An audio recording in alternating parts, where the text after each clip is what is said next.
वेख लो जनाब,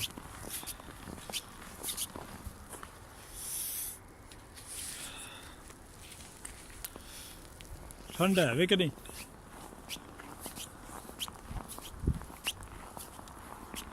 पंजाबियां अस पंजाबी तो इत्थे आके जम जुम जाते ने, जमदे पंजाब कोई उत्थे जमदे ने पर कोई ठंड दे विच जम्मे पे ने। आ वेख लो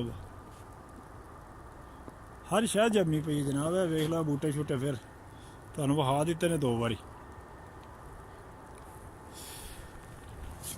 पर मेरे ते वेख लो हत्थ भी जम गए ने, हुण हलदे जुलदे नहीं पे।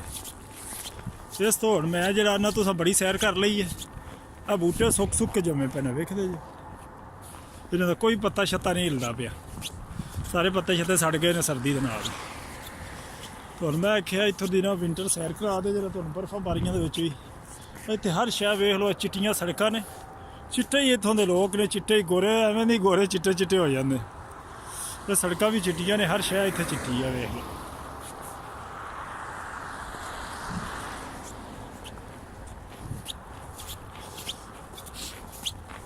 इत्थे हुण अपना आ गए रेस्टोरेंट नेड़े आ गया, जिथे जाना पिज़्ज़ा शिज़्ज़ा जाके बनाना तुहाडे आस्ते। तुसां ते खाण को नहीं आना, चलो तुहाडे आस्ते बना बनू के आप ही खा खू लां दा। सादरी भी अज मेरे उड़ीकदे ने पे, आ वेखां आ गया नेड़े आ सीधा जनाब, वो अपना रेस्टोरेंट के सामने, वो जिथे बत्तियां शत्तियां बलदियां पियां निक्कियां निक्कियां, ऐसा है। अल्लाह हाफिज़, फिर अपना ख्याल रखे, रब रखा सारियां दा। इत्थे वाह सर्दी शर्दी हो गई हुण, जेहड़ा ना तुसीं भी अपना चाह शाह पी पू के सौं सूं जाओ, क्योंकि सर्दी दे विच जेहड़ा बहुत औखा काम है।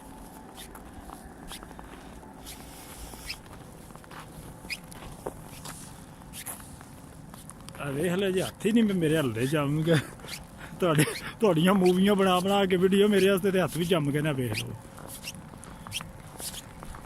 यह कोई पथरीले पहाड़ नहीं है, बर्फ के पहाड़ ने, बर्फ जी इकट्ठी कर करके रखी है करामां दे नाल।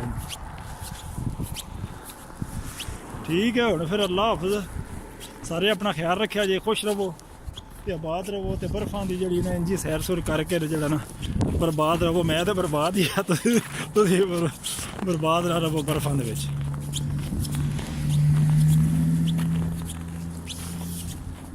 अल्लाह दे हवाले।